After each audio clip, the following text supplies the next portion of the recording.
Fake gamer ആയിട്ട് തോന്നിയിട്ടുള്ള ആരാ? ജാസ്മിൻ. ഫിസിക്കൽ അസോൾട്ട് ഒരു വലിയ ഇഷ്യൂ ആണ് നമ്മളുടെ ഈ ബിഗ് ബോസ് ഹൗസിൽ. ഏറ്റവും കൂടുതൽ അത് സംസാരിക്കേണ്ടി വന്നതും ജാസ്മിനും റസ്മിനകത്ത് റസ്മിൻ അടിച്ചതിൽ ജാസ്മിൻ്റെ പെടലിയോ എന്തെങ്കിലും ആയിപ്പോയിരുന്നെങ്കിൽ ജാസ്മിന് വീണ്ടും കളിക്കാൻ പറ്റുമോ? പക്ഷെ ഇത് എന്താണ് ഉദ്ദേശം? ഇതിപ്പോൾ ഇത്ര അങ്ങ് വയലൻ്റ് ആയി കാണിക്കുന്നത് ഇതൊരു അവരെ എടുത്ത് കളയണമായിരുന്നു ഷോയിൽ നിന്ന്. എന്നാലേ അവർക്ക് കാര്യം മനസ്സിലാവുള്ളൂ. ഇത് പോട്ടെ, മറ്റേത് 2 ആണുങ്ങൾ തമ്മിലായിരുന്നു, ഇത് 2 പെണ്ണുങ്ങൾ തമ്മിൽ. ഇതെന്താണ് മെസ്സേജ് കൊടുക്കാൻ ഉദ്ദേശിക്കുന്നത്? പുറത്ത് എന്താണ് ഋഷിയുടെ ചെവിയിൽ വേദം ഓതി കൊടുക്കുന്നത്? അത് സത്യമാണോ കള്ളമാണോ എന്ന് പോലും മനസ്സിലാക്കാനായിട്ട് ഋഷി ഇപ്പോഴും ഒരു കൺഫ്യൂഷൻ സോണിൽ നിന്ന് ഋഷിക്ക് ഇതുവരെ റിക്കവർ ആവാൻ പറ്റില്ല. ഞാൻ അന്നും കറക്റ്റാ ഇന്നും കറക്റ്റാ. ഞാൻ ആരുടെയും ചീത്ത അല്ലെങ്കിൽ ആർക്കും ഒരു ബുദ്ധിമുട്ട് വരണമെന്ന് വിചാരിച്ച് പറഞ്ഞതല്ല. ടു ബി ഫ്രാങ്ക്, എൻ്റെ ബുൾസ് എല്ലാം നല്ല കറക്റ്റായിട്ട് വരും. പക്ഷെ അവിടുത്തെ ചട്ടി വളഞ്ഞിരിക്കുന്ന ചട്ടിയാ. ഒരു വട്ടം കൂടി ഒന്ന് സൂം ചെയ്തൊന്ന് നോക്കണം. ആ വളഞ്ഞതിലും എൻ്റെ മുട്ട റൗണ്ട് ആയിരുന്നതിന് എന്ത് അപ്രീഷിയേറ്റ് ചെയ്യും. ഭയങ്കര ടൈം പാസ് ഗെയിമേഴ്സ് ഉണ്ടോ? Sai sorry bro. ഞാനിത് കബഡി 12 അങ്ങനത്തെ ഒരു ഗ്രൂപ്പ് പറയും. കാരണം ഒരു ബാബ ഇരുന്ന് എല്ലാവർക്കും പറഞ്ഞ് ഫീഡ് ചെയ്ത് കൊടുക്കുന്നു. Because from the day 1 till ഇപ്പം വരയ്ക്കും അത് by hook or crook Chinchappan will play. Chinchappan ആരുടെ ഫ്രണ്ട്ഷിപ്പിൻ്റെ ആവശ്യമില്ല. പുള്ളി ഒറ്റയ്ക്ക് പുള്ളിക്ക് വേണ്ട കണ്ടന്റ്, പുള്ളിക്ക് ഓഡിയൻസിൻ്റെ പൾസ്. എനിക്ക് ബിഗ് ബോസ് ഹൗസിൽ ആ ഒരു എപ്പിസോഡ് ഞാൻ വെയിറ്റ് ചെയ്തുകൊണ്ടിരിക്കുന്നു. എപ്പോഴായിരിക്കും ആ എപ്പിസോഡ് വരിക? ഇപ്പോൾ ഇതൊരു ചെറിയ സെഗ്മെന്റ് ആണ്. ഇറ്റ്സ് ലൈക്ക് നമ്മൾ കണ്ടസ്റ്റൻസിനോടൊക്കെ ചോദിക്കാറുള്ള ഒരു സംഭവമാണ്. അതായത് ഐ വിൽ മെൻഷൻ ഒരു ടൈപ്പ് ഓഫ് ഗെയിമേഴ്സ്. അവിടെ 10 വീക്സ് കംപ്ലീറ്റ് ചെയ്തിട്ടുള്ള ഒരാൾ കൂടെയാണല്ലോ. അപ്പോൾ അവിടെ മനസ്സിലാക്കിയത് വെച്ചിട്ട് ഇന്ന ടൈപ്പ് ഓഫ് ഗെയിമേഴ്സ് ആരൊക്കെയാണ് മനസ്സിലുണ്ടെങ്കിൽ പറയാ. ആ ഗെയിമേഴ്സിനെ ഇന്ന ഗെയിമേഴ്സിനെ കുറിച്ച് പറയാൻ താല്പര്യമില്ലെങ്കിൽ you can skip. Okay. Fake gamer ആയിട്ട് തോന്നിയിട്ടുള്ള ആരാ? കാരണം ഫേക്കുകളുടെ ലോകമാണല്ലോ. ഫേക്കുകളുടെ മുഖം മൂടിയിട്ടവർ ഒരുപാടുണ്ട്. ഫേക്ക് ഗെയിമർ ആയിട്ട് തോന്നിയിട്ടുള്ള ആരെങ്കിലും ഉണ്ടോ? ജാസ്മിൻ. Any one reason? ഇതൊന്നും അല്ലാത്തൊരു reason? This kind of fake true loves. Jasmine, Nora. ഇപ്പൊ നോറയുടെ കാര്യം തന്നെ എടുത്തോ. ഈ പല സമയത്ത് ഒരു സ്ക്രീമിങ് സംഭവമൊക്കെ ഉണ്ടല്ലോ. മിണ്ടാതിരിക്കുക.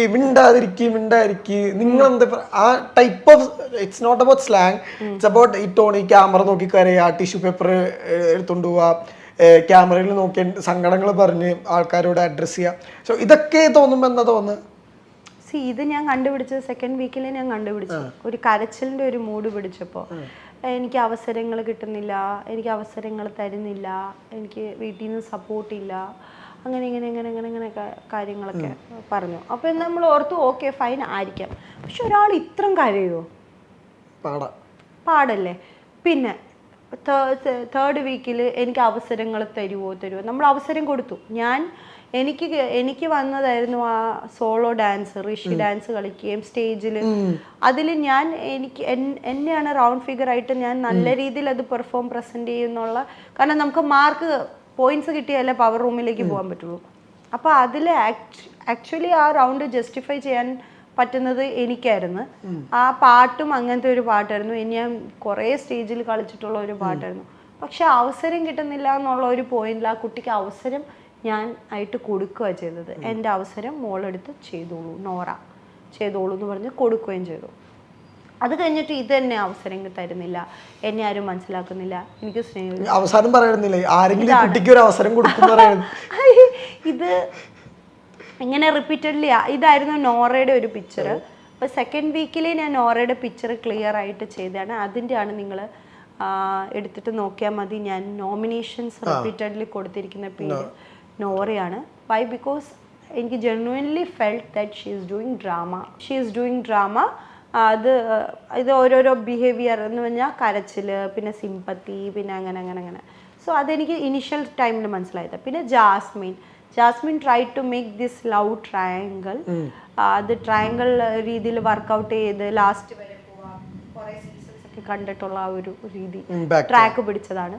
പക്ഷെ അതും ചീറ്റിപ്പോയി. So that is drama. So Jasmine and Nora. ഗ്രൂപ്പായിട്ട് ഗെയിം കളിച്ചതാരാ? ഗ്രൂപ്പ് ഹൻസിബ, അൻസിബ ഭയങ്കര ഗ്രൂപ്പ് സൈലന്റ് ഗ്രൂപ്പ് ഉണ്ടാക്കി. Virtual kind of group. I won't എനിക്ക് ഞാനിത് കബഡി 12 അങ്ങനത്തെ ഒരു ഗ്രൂപ്പ് പറയും. കാരണം ഒരു ബാബ ഇരുന്ന് എല്ലാവർക്കും പറഞ്ഞ് ഫീഡ് ചെയ്ത് കൊടുക്കുന്നു. ആ ഫീഡ് ചെയ്ത് കൊടുക്കുന്ന ആ ബാബയിൽ നിന്ന് ഇങ്ങനെ ഞാനൊരു എൻ്റെ മൈൻഡിലുള്ള സെൻസ് പറയാം കേട്ടോ. എനിക്കിതെല്ലാം മനസ്സിലായിട്ട് ഞാനൊന്ന് റിയാക്ട് ചെയ്യാത്ത ആളാണ്. എന്ന് പറഞ്ഞാൽ ഒരു ഗ്രൂപ്പ് ഉണ്ടാകുന്നു. ആ ഗ്രൂപ്പ് ഇങ്ങനെ ഫീഡ് ചെയ്ത് അങ്ങോട്ട് പോകുന്നു. പിന്നെ അടുത്ത ഡേയിൽ വീണ്ടും ഒരു ടോപ്പിക് ഉണ്ടാകുന്നു. ആ ബാബ പറയുന്നു, ആ ബാബയുടെ കാര്യങ്ങൾ ഇങ്ങനെ പറഞ്ഞു പോകുന്നു. സോ അങ്ങനെ ചെയ്യുന്ന എനിക്ക് അൻസിബ ആയിട്ടാണ് തോന്നിയത്. അൻസിബ പിന്നെ ഇല്ല Ansiba honest gamer. Honest gamer, I will say Sijo and I will say I will take 3 names. See, it may be in a good way or bad way they are playing games. Okay. The first name I will go with Jintapan, because from the day 1 till ippom varikkum adu by hook or crook Jintapan will play. മനസ്സിലായോ? At any cost. ജിൻ്റപ്പൻ ആരുടെ ഫ്രണ്ട്ഷിപ്പിൻ്റെ ആവശ്യമില്ല. പുള്ളി ഒറ്റയ്ക്ക് പുള്ളിക്ക് വേണ്ട content, പുള്ളിക്ക് ഓഡിയൻസിൻ്റെ പൾസ്, പുള്ളിക്ക് ഏത് രീതി വേണമെങ്കിലും പുള്ളി അത് കളിക്കും. നല്ല ഗെയിം കളിക്കാനായിട്ടുള്ള ഒരു ടാലൻ്റ് ഉള്ള ഒരു വ്യക്തിയാണ് Jintappan. Then I will take Sijo because ഈ നമുക്ക് ഒരു ഹാമില്ല, ഫിസിക്കൽ ഹാം വന്നല്ലോ. അത് വെച്ചിട്ടും പുള്ളിക്ക് ആ ഉള്ളിൽ പല ഗെയിംസും കളിക്കാൻ പറ്റത്തില്ല പുള്ളിക്ക് ഈ ഒരു വിഷയം കാരണം. സ്റ്റിൽ പെയിനിങ് ആണ്. ഫിസിക്കൽ ഗെയിംസ് ആണ് ഞാൻ പറയുന്നത്. Physical game verbally he's trying അധികം മിണ്ടാനൊന്നും പറ്റത്തില്ല. ബട്ട് അത് നമുക്ക് ഒരു ഷോയ്ക്ക് വേണ്ടി ഇത്രയൊക്കെ പുള്ളിക്ക് ലൈഫിൽ ഇനി അത് എത്ര നാൾ വരെ അത് പ്രോബ്ലം ആവുന്നത് നമുക്കറിയില്ല. മനസ്സിലായോ? അപ്പം അവിടെ ഭയങ്കര ഒരു സ്ട്രോങ് ഒരു വിൽ പവർ ഞാൻ കണ്ടു. ആ വിൽ പവറിനെയാണ് എനിക്ക് റെസ്പെക്റ്റ്. മനസ്സിലായോ? വലിയ അങ്ങനെ അസാധ്യമായ ടാസ്കുകൾ കളിച്ചോ അങ്ങനെ അങ്ങനെയല്ല ഞാൻ പറയുന്നത്. ഒരു വിൽ പവർ വേണം നമുക്കതിൽ കളിക്കാനായിട്ടുള്ള, അല്ലെങ്കിൽ ആ ഗെയിം എനിക്ക് ജയിക്കണം എന്നുള്ള രീതിയിൽ അത്രയും പെയിൻ സഹിച്ച് ചെയ്ത അങ്ങനെയാണ് ഞാൻ സിജോ. പിന്നെ അർജുൻ എന്തെന്ന് വെച്ചാൽ നല്ല ഫ്ലെക്സിബിൾ ഒരു ഗെയിമറാണ് അർജുനും ഈ മാതിരി പുറത്തെ പൾസുകൾ ഏകദേശം കുറച്ചൊക്കെ അറിയാം അർജുന്. ആ രീതിയിലാണ് അർജുൻ നല്ല സ്മാർട്ട്ലി ആണ് ഇപ്പൊ കളിക്കുന്നത്. ഏത് ട്രാക്ക് അർജുൻ പിടിക്കുന്നുണ്ടെങ്കിലും നല്ല സ്മാർട്ട്ലി ആണ് ഹീസ് പ്ലേയിങ്. ബിക്കോസ് ഒരു ഗെയിമറിന് വേണ്ട ഒരു സ്മാർട്ട്നെസ് അവിടെ കാണുന്നുണ്ട്. പക്ഷെ പിന്നെ പറഞ്ഞ ഈ ബ്രില്യൻ്റ് ആയിട്ടുള്ള സംഭവങ്ങളൊക്കെ അർജുൻ ചെയ്യുന്നുണ്ടെന്ന് വെച്ചാൽ വെർബലി ഹീസ് സൈലന്റ്. അങ്ങനെ വെർബലി ഭയങ്കരമായിട്ട് സംഭവങ്ങളൊന്നും കാണുന്നില്ല. ബട്ട് ഏതൊരു ടാസ്ക് കൊടുത്താലും he's playing, physically he's fit, so he's playing. So അങ്ങനെയൊക്കെ വെച്ച് നോക്കുമ്പോൾ ഈ 3 പേരായിരിക്കും ഞാൻ പറയാം. ഭയങ്കര അൺഡിസർവിങ് ഗെയിമേഴ്സ് ഉണ്ടോ? ബിഗ് ബോസ് മെറ്റീരിയൽ എല്ലാം തോന്നിയിട്ടുള്ള ആരെങ്കിലും അതിനകത്ത് ഉണ്ട്? ബിഗ് ബോസ് മെറ്റീരിയൽ അല്ലാത്ത ആളിൽ എനിക്ക് തോന്നുന്നത് one is Rishi is not doing anything. എന്താണ് ഋഷിയുടെ ചെവിയിൽ വേദം ഓതി കൊടുക്കുന്നത്, അത് സത്യമാണോ കള്ളമാണോ എന്ന് പോലും മനസ്സിലാക്കാനായിട്ട് ഋഷിക്ക് സാധിക്കുന്നില്ല. അവിടെ ഇത്രയൊക്കെ ആൾക്കാർ വന്നു, വൈൽഡ് കാർഡ് എൻട്രി വന്നു, എല്ലാവരും വന്നിട്ടും ഋഷി ഇപ്പോഴും ഒരു കൺഫ്യൂഷൻ സോണിൽ നിന്ന് ഋഷിക്ക് ഇതുവരെ റിക്കവർ ആവാൻ പറ്റില്ല. അത് ഞാൻ ഡേ 1 തൊട്ടിട്ട് ഈ ലാസ്റ്റ് നിമിഷം വരെ ഋഷിയുടെ വായിന്ന് ഇത് തന്നെയാണ് കേട്ടോണ്ടിരിക്കുന്നത്. ഞാൻ കൺഫ്യൂസ്ഡ് ആണ്, എനിക്കൊന്നും മനസ്സിലാവുന്നില്ല അങ്ങനെ.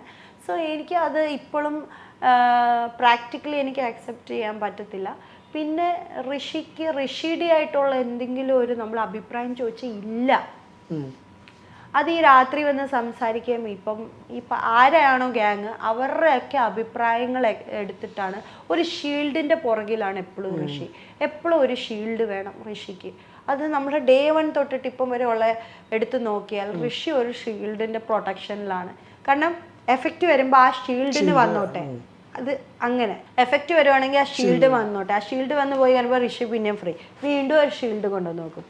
അപ്പം എനിക്ക് തോന്നുന്നു ഋഷി. പിന്നെ ഞാൻ പറയും നോറ. ഈ ട്രാക്കുകൾ കാര്യങ്ങളൊക്കെ എടുത്തിട്ടിട്ടാണ് കളിക്കുന്നത്. എനിക്കത് ഓക്കെ അല്ല, വർക്കൗട്ട് അല്ല. മാനിപ്പുലേറ്റബിൾ ഗെയിമേഴ്സ് ഉണ്ടോ? മാനിപ്പുലേറ്റ് ചെയ്യാൻ പറ്റുന്ന അല്ലെങ്കിൽ മാനിപ്പുലേറ്റ് നന്നായിട്ട് ചെയ്യുന്ന ഗെയിമേഴ്സ് ഉണ്ടോ?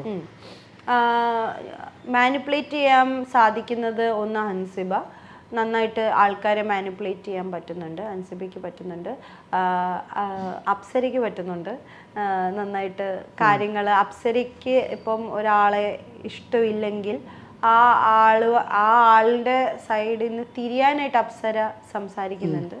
അപ്പോൾ അത് ഒരു വൺ കൈൻഡ് ഓഫ് മാനിപ്പുലേഷൻ ആണ്. പിന്നെ ഇപ്പോൾ ഉള്ള ആൾക്കാരല്ല പറയണ്ടേ, ഓക്കെ, പുറത്തായവരും പറയാം, എന്നാലും ഇപ്പോൾ ഉള്ളവരെ പറയാം. പിന്നെ നോറയ്ക്ക് നന്നായിട്ട് മാനിപ്പുലേഷൻ ചെയ്യാൻ സാധിക്കുന്നുണ്ട്. ഈ സെന്റിമെന്റ്സും കാര്യങ്ങളും ഒക്കെ പറഞ്ഞ് ആൾക്കാരെ എങ്ങനെ നല്ല രീതിയിൽ മാനിപ്പുലേറ്റ് ചെയ്യാൻ പറ്റുന്നുണ്ട്. സായിക്ക് നന്നായിട്ട് മാനിപ്പുലേറ്റ് ചെയ്യാൻ പറ്റുന്നുണ്ട്. നല്ല രീതിയിൽ എല്ലാവരെയും അങ്ങോട്ടും ഇങ്ങോട്ടും ഒക്കെ ട്വിസ്റ്റ് ആൻഡ് ടേൺസ് ഒക്കെ ചെയ്യിപ്പിക്കാൻ പറ്റുന്നുണ്ട്. സിജോനും അത്യാവശ്യം നല്ല രീതിയിൽ മാനിപ്പുലേറ്റ് ചെയ്യാൻ സാധിക്കുന്ന കഴിവുള്ള ഒരാളാണ് സിജോ. ഭയങ്കര അണ്ടർസ്റ്റാൻഡബിൾ ഗെയിമർ ആരാണ്? ഭയങ്കര നന്നായിട്ട് ഗെയിം ഇതാണ് ഗെയിം എന്ന് പറഞ്ഞ് കളിക്കുന്ന ആരെങ്കിലും ഉണ്ടോ? ഇതാണ് പറഞ്ഞ് ഗെയിം കളിക്കുന്ന ആള് ജാസ്മിൻ, ഷീനോസ്, ജിൻടോ, അർജുൻ, സിജോ. ഗുഡ് ലീഡർ സായും പറയാ. Good leader leading power Apsara. ഭയങ്കര ടൈം പാസ് ഗെയിമേഴ്സ് ഉണ്ടോ? ഞാൻ ചുമ്മാ സായി, സോറി ബ്രോ, സായി നടക്കട്ടെ ആ ഒരു വൈഡാണ് സായി. അഭിഷേക്. ഇമോഷണൽ ഗെയിമേഴ്സ് ഉണ്ടോ? Emotion, yes, Apsara, Nora, Jasmine. Emotion വെച്ച് അമ്മാനം അടയല്ലോ. Best wild card Sibin, Pooja. Sibin first, Pooja, Sai. ഭയങ്കര അണ്ടർറേറ്റഡ് ഗെയിമർ ഉണ്ടോ? അധികാരം ശ്രദ്ധിക്കാതെ എന്നാ മേ ബി അവർ വിചാരിച്ച അവർക്ക് കപ്പടിക്കാം, ആ കൈൻഡ് ഓഫ് ഗെയിമേഴ്സ് ഉണ്ടോ? അർജുൻ, അവനൊന്ന് നന്നായിട്ട് നിന്ന അവൻ കപ്പടിക്കും. സാധ്യത ഭയങ്കര കൂടുതലുള്ള ആളാണ് അർജുൻ. അവൻ കളിച്ചാൽ എടുക്കും, അല്ലെങ്കിൽ ജിൻറ്റപ്പൻ സ്കോർ ചെയ്യാൻ സാധ്യതയുണ്ട്. ഈ ടോപ്പ് 5 പ്രഡിക്ഷൻസിൽ പല ഇറങ്ങിയിട്ടുള്ള ഇറങ്ങിയപ്പോൾ നമ്മളോട് ഫസ്റ്റ് ചോദിക്കുമല്ലോ ടോപ്പ് 5 കണ്ടസ്റ്റൻസ് പ്രഡിക്ഷൻസ് ഒക്കെ. അപ്പോൾ അതിൽ വരാൻ ഇപ്പം സാധ്യതയുള്ള ആരായിരിക്കും ഒരു ടോപ്പ് 5? ഓക്കെ, എൻ്റെ first Jinto, second Sijo, third Arjun, fourth Jasmine and ഈ ശരിക്കും ഈ വീട്ടിലൊക്കെ ഈ ബുൾസൊക്കെ ഉണ്ടാക്കിയിട്ട് ശരിക്കും അങ്ങനെ പാളിപ്പോയിട്ടുണ്ടോ? താഴെ വീണ ചരിത്രങ്ങളുണ്ടോ? ടു ബി ഫ്രാങ്ക് എന്റെ ബുൾസ് എല്ലാം നല്ല കറക്റ്റ് ആയിട്ട് വന്നോന്നല്ല വരാറുണ്ട്. പക്ഷെ അവിടുത്തെ ചട്ടി വളഞ്ഞിരിക്കുന്ന ചട്ടിയാ. ഒരു വട്ടം കൂടി ഒന്ന് സൂം ചെയ്തൊന്ന് നോക്കണം. ചട്ടി ഇങ്ങനെ വളർന്ന് മറ്റേ ഏതോ ഒരു വാട്ടർഫോളിലേക്ക് പോകുന്ന പോലത്തെ ചട്ടിയാണ്. അപ്പം പിന്നെ എന്റെ മുട്ട വളഞ്ഞില്ലെങ്കിലേ ഉള്ളു. ആ വളഞ്ഞതിലും എന്റെ മുട്ട റൗണ്ട് ആയിരുന്നതിന് എന്ത് അപ്രീഷിയേറ്റ് ചെയ്യും. അല്ല ശരിക്കും മറ്റേ ബിഗ് ബോസ് ഹൗസിൽ ഗസ്റ്റ് വന്നപ്പോ ഭയങ്കര പ്രതീക്ഷിക്കാത്ത 2 പേര്, 2 റേഞ്ചിലുള്ള 2 പേര് വരുന്നു, ആ ടാസ്കിൽ ഇൻവോൾവ് ആവുന്നു, ആ ടാസ്കിൽ നല്ല രീതിയിൽ പെർഫോം ചെയ്യുന്നു. പക്ഷെ അത് കഴിഞ്ഞിട്ടും ഈ മൊത്തത്തിൽ അതിനെ കുറിച്ചുള്ള ക്രിറ്റിസിസം വന്നപ്പോ ഈ പഴയ ലോഡ്ജിൽ പോയ സെറ്റപ്പ് ആയിരുന്നു എന്നാണല്ലോ പൊതുവെ പറഞ്ഞത്. ശരിക്കും അന്നത്തെ ഒരു അടി ഉണ്ടല്ലോ ഹൗസിലെ, ആ അടിയിലാണ് ഈ പറഞ്ഞ പോലെ മറ്റേ നമ്മൾ ഈ എന്താ പറയാ, നമ്മള് സലാറിന്റെ ഒക്കെ കഥ പറയുന്ന പോലെ എന്താണ് ബിഗ് ബോസിന്റെ ചരിത്രം മാറ്റിയത്? 2 സുഹൃത്തുക്കൾ ശത്രുക്കളായപ്പോൾ എന്ന് പറഞ്ഞ പോലെയാണ് ഈ റസ്മിൻ ഫൈറ്റോടെ സംഭവിക്കണേ. ശരിക്കും അന്നത്തെ ദിവസം നിങ്ങളുടെ ടാസ്കിനെ ആ ഫൈറ്റ് ഉൾപ്പെടെ ബാധിച്ചിട്ടുണ്ടോ ശരിക്കും? ആക്ച്വലി ദ പോയിന്റ് എന്തായിരുന്നു വെച്ചാല്, റസ്മിന്റെ ഫൈറ്റ്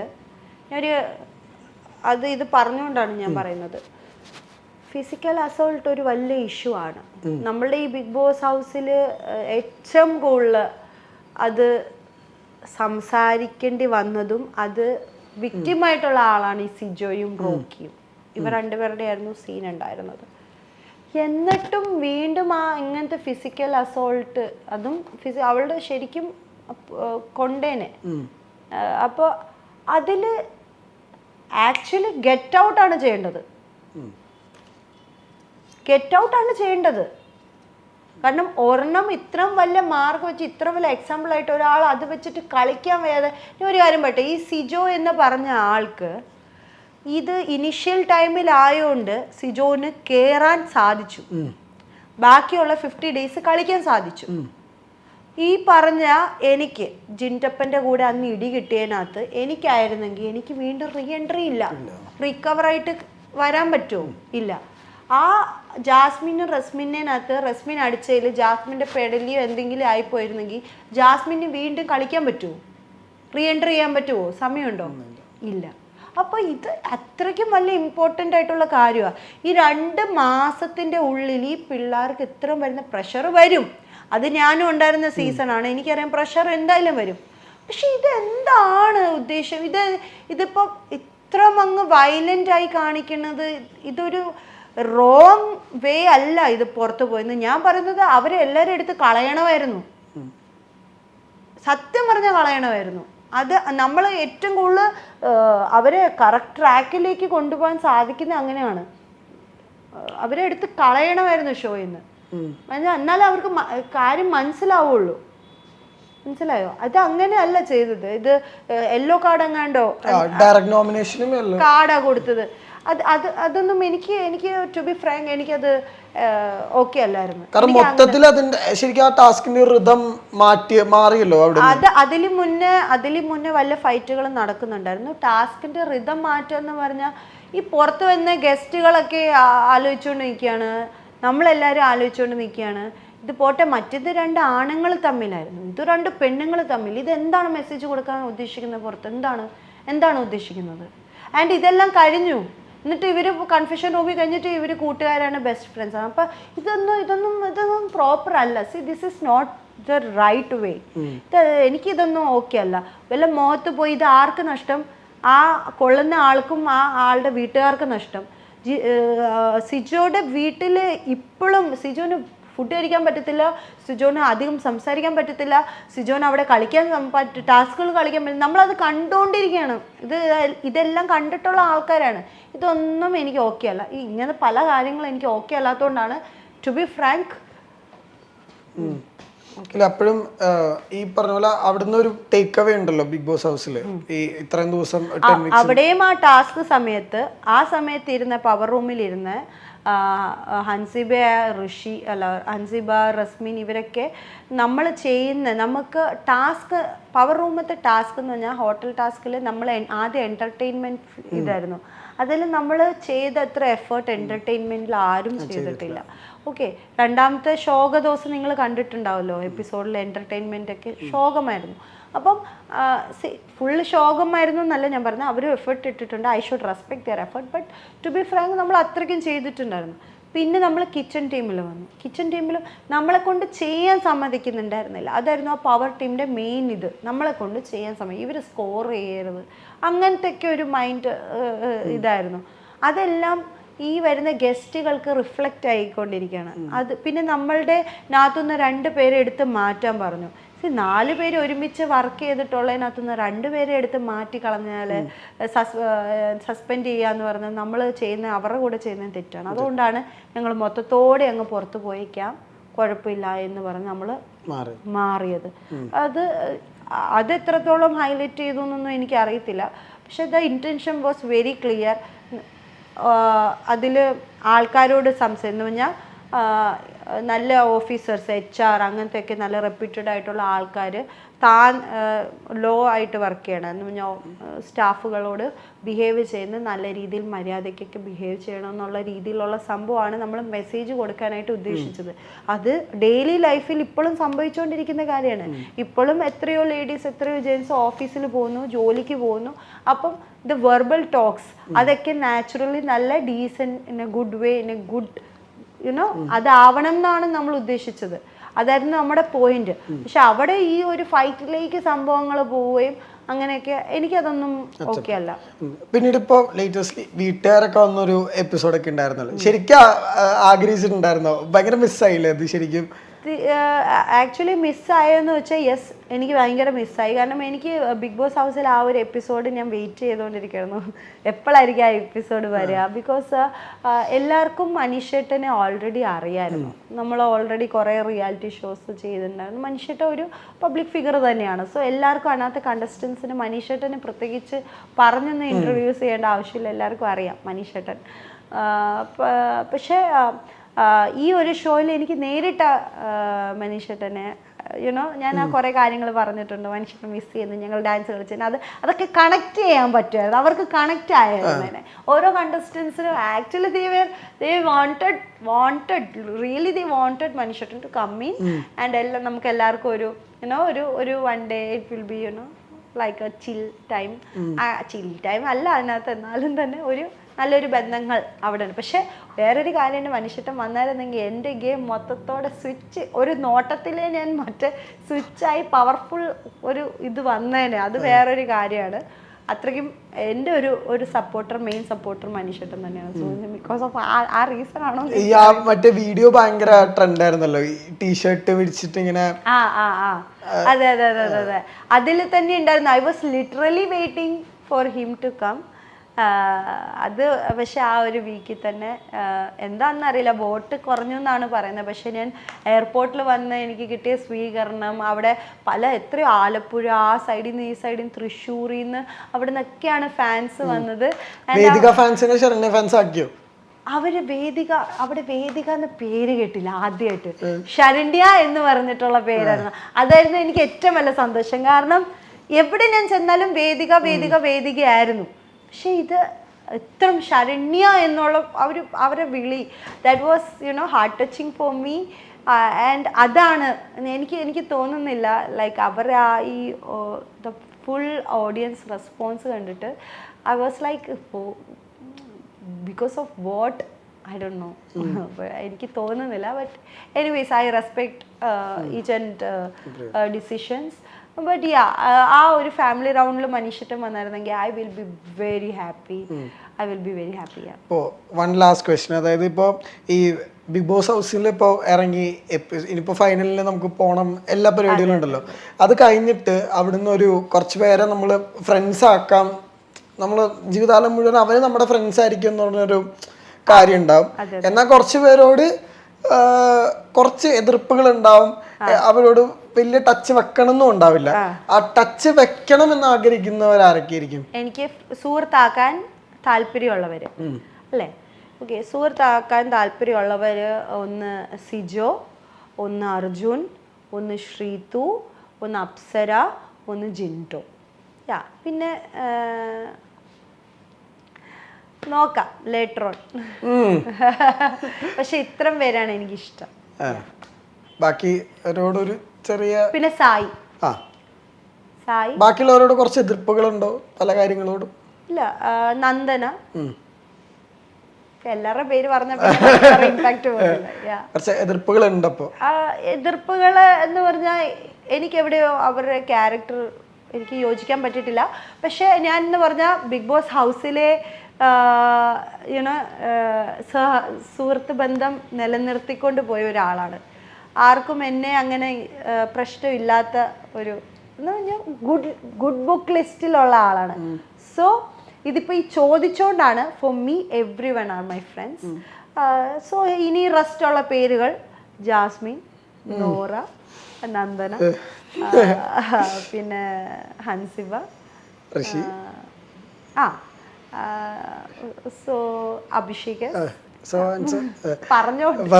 അല്ലിപ്പോ ഈ വീട്ടുകാരൊക്കെ വന്ന എപ്പിസോഡിലൊക്കെ ഇപ്പൊ ജാസ്മിന്റെ ഫാദർ വന്നിട്ടുണ്ടായിരുന്നു, അപ്പൊ ഈ ശ്രീതുവിന്റെ അമ്മ വന്നിട്ടുണ്ടായിരുന്നു. ഇവർക്കൊക്കെ ഇവര് കളിക്കുന്ന ഒരു ഗെയിമിനോടുള്ള ഭയങ്കര ചെറിയ ചെറിയ അതിർത്തികളും പ്രകടിപ്പിച്ചല്ലോ. ശ്രീതുവിനോട് പറഞ്ഞു നീ എന്താ കാണിക്കണേ, നീ കളിക്കണില്ല, രണ്ടുപേരെ കൺഫെഷൻ റൂമിലേക്ക് കളി. അപ്പോൾ അവർക്കെന്ന് വെച്ചാൽ അവർക്ക് ആദ്യം വൺ ഓഫ് ദ ഗെയിമിനെ കുറിച്ച് ഔട്ട്ലുക്ക് കൊടുത്തിട്ടുള്ള ഒരാൾ കൂടെയാണല്ലോ ശരണ്യ. ജാസ്മിനോട് പറഞ്ഞിട്ടുണ്ടായിരുന്നു, ശ്രീത്തുവിനോട് പറഞ്ഞു കൊടുത്തിട്ടുണ്ടായിരുന്നു. ഇപ്പോ അവരുടെ വീട്ടുകാർ വന്നപ്പോഴും ഇത് തന്നെ പറയണേ. അപ്പോ ആ ട്രാക്ക് കറക്റ്റ് ആയിരുന്നു എന്നുള്ളൊരു വിശ്വാസം ഉണ്ട് മൈൻഡിൽ ശരിക്കും. ഞാൻ അന്നും കറക്റ്റാ ഇന്നും കറക്റ്റാ. ഞാൻ ആരുടെയും ചീത്ത അല്ലെങ്കിൽ ആർക്കും ഒരു ബുദ്ധിമുട്ട് വരണമെന്ന് വിചാരിച്ച് പറഞ്ഞതല്ല. എല്ലാവരുടെ ഗെയിം നമുക്കിപ്പം ഈ പറഞ്ഞ 2-3 മാസം കൊണ്ട് തീരും. ലൈഫ് അവരുടെ ബെറ്റർ ആവണം എന്ന് വിചാരിച്ച് പറഞ്ഞു കൊടുത്തതായിരുന്നു. ആൻഡ് ഇപ്പോഴും ഞാൻ അതിൽ തന്നെയാണ്. ഇപ്പം ജാസ്മിൻ ആയാലും ഇപ്പം പറഞ്ഞ ശ്രീതു ആണെങ്കിലും ഇപ്പം ജാസ്മിൻ്റെത് നമുക്ക് ഇവരുടെ ഫ്രണ്ട്ഷിപ്പ് റിലേഷൻ ആണെങ്കിലും പോലും ഞാൻ അന്ന് പറഞ്ഞു കൊടുത്തത് ഏത് റിലേഷനാണ് എനിക്ക് അറിയത്തില്ല ഞാൻ രണ്ടുപേരോടും. പക്ഷെ ശ്രീതുൻ്റെ മാത്രം എനിക്കറിയാം അതൊരു സുഹൃത്ത് ബന്ധമാണെന്ന് എനിക്ക് ക്ലിയർ കട്ടാണ്. എനിക്ക് അറിയാവുന്ന ഒരു വിശ്വാസത്തിൽ സുഹൃത്ത് ബന്ധമാണ്. പക്ഷേ എനിക്ക് ജാസ്മിൻ്റെ ഞാൻ പറഞ്ഞില്ല, അത് ആ ട്രാക്കേ ഒരു വേറെ ട്രാക്കാണ്. ആൻഡ് അതിലെനിക്കിപ്പോഴും ഇത് വേണ്ട, എനിക്ക് താല്പര്യമില്ല. അപ്പോൾ ഞാൻ പറഞ്ഞു കൊടുത്ത അവരുടെ എൻറ്റയർ ലൈഫിന് വേണ്ടിയാണ്. അപ്പം നല്ലൊരു message, correct message may be. ശരിക്കും പറയുന്ന ബിഗ് ബോസ് ഭയങ്കര ഷിഫ്റ്റ് ആണല്ലോ. ഇനി മുന്നോട്ടുള്ള കരിയറിൽ എങ്ങനെയായിരിക്കും, ഇനി ഐഡിയ ഉണ്ടോ എന്തൊക്കെ വേണം എന്തൊക്കെ വേണ്ട? യെസ്, ഇപ്പം നിലവിൽ ഇപ്പോൾ പ്രസൻ്റ്ലി നമ്മളൊരു ഓഡിയോ പ്രൈവറ്റ് ലേബിൾ നമ്മൾ ലോഞ്ച് ചെയ്യാൻ പോവാണ്. അതിൻ്റെ വിശേഷങ്ങളൊക്കെ ആയിട്ട് ഞാൻ എന്തായാലും അപ്ഡേറ്റ് ചെയ്യുന്നതായിരിക്കാം. പിന്നെ രണ്ടാമത്തത് എൻ്റെ as usual my big dream is movies. ഇപ്പോൾ മൂവീസ് കാര്യങ്ങളൊക്കെ ഓൾമോസ്റ്റ് ആയി വന്നിട്ടുണ്ട്. അപ്പോൾ അതിൻ്റെ കാര്യങ്ങളുമായിട്ട് ഞാൻ ലേറ്റർ ഓൺ എൻ്റെ അപ്ഡേറ്റ്സ് ഒക്കെ കാര്യങ്ങളൊക്കെ പോകും. അപ്പോൾ ഈ 2 കാര്യങ്ങളാണ് ഇപ്പോൾ നിലവിൽ നിൽക്കുന്നത്. Yeah, thank you for the time being and all the best for everything. പറഞ്ഞ ഫ്യൂച്ചറും ചേട്ടനും ഒരു അപ്പൊ ചേട്ടൻ ഭയങ്കര കോൺസ്റ്റന്റ് സപ്പോർട്ടാണെന്ന് ഒക്കെ നമുക്കറിയാം. നിങ്ങളുടെ പുതിയ പുറത്തൊരു ന്യൂസ് ഉണ്ടായിരുന്നു, എന്റെ PR മനീഷ് ചേട്ടൻ. അപ്പൊ അങ്ങനെയൊക്കെ ആയിരുന്നു കേട്ടത്. സോ അപ്പൊ ഈ അന്ന് ഇന്റർവ്യൂല് പറഞ്ഞ പൊട്ടിത്തെറിച്ചതും ഈ പറഞ്ഞ ഭയങ്കര വൈറലായല്ലോ. അപ്പൊ ചേട്ടന് ശരിക്കും എന്താ പറഞ്ഞേ? അല്ല, ആക്ച്വലി എൻ്റെ കൂടെ എൻ്റെ ചേട്ടൻ കൊണ്ടുപോയിട്ടുണ്ടായിരുന്നു. ചേട്ടൻ അവിടെ ഫയറിംഗ് ഒക്കെ ചെയ്യുന്നുണ്ടായിരുന്നു. പക്ഷേ ദ തിങ് ഈസ് പുള്ളി പറയുന്ന ആ ചോദ്യങ്ങൾക്ക് ഞാൻ അങ്ങനെ പറയുന്നുണ്ട്, എന്നെ കൂൾ ഡൗണും ചെയ്യുന്നുണ്ടായിരുന്നു. ദ തിങ് ഈസ് ആ ഒരു ചോദ്യങ്ങൾ റിഫ്ലക്റ്റ് പുറത്ത് ഓഡിയൻസിന് ആ ഇൻ്റർവ്യൂ എത്ര പോസിറ്റീവ് എനിക്ക് ഉണ്ടായി, എത്ര പേര് എൻ്റെ കൂടെ ഉണ്ടെന്ന് ആ ഇൻ്റർവ്യൂ കഴിഞ്ഞാണ് നമുക്ക് മനസ്സിലായത്. And so we are like they called Manish Chetan for cake cutting. They given so much of respect. അങ്ങനെയൊക്കെ കാര്യങ്ങൾ പോട്ടെ പിള്ളേരല്ല മക്കളല്ല പോട്ടെ. അപ്പോൾ thank you for the timing. All the best for every future ventures. Thank you so much.